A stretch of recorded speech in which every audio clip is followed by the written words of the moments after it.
আসসালামু আলাইকুম। স্বামী নামের বটগাছটা যেদিন কারু সংসারে থাকবে না সেদিন বুঝতে পারবেন এই স্বামী নামে বটগাছটা কেমন ছিল আর কি কি দরকারে তারা মাথার উপর নিয়ে ঘুরতো।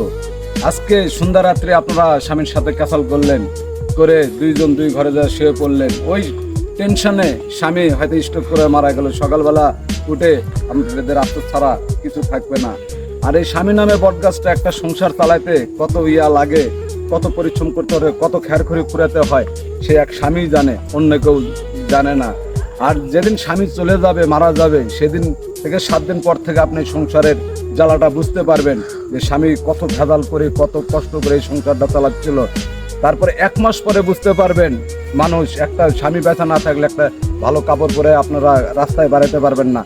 পাশের বাড়ির লোকজন কবে এই কাম হয়ে গেছে, 1 মাস হলো স্বামী মারা গেছে, নতুন কাপড় পরে ঘুরতেছে। আসলে আপনারা যারা বিবাহিত নারী যারা আছেন তারা সবাই চেষ্টা করবেন বিনা কারণে স্বামীর সাথে অযথা কোনো ক্যাসাল করবেন না। যদি করেন তাহলে কিন্তু সর্বশেষে কি দাঁড়াবে, আপনার জিনিস আপনি হারাবেন, কিন্তু কোনো লাভ হবে না। শেষ মুহূর্তে আফসোস ছাড়া আর কিছুই থাকবে না।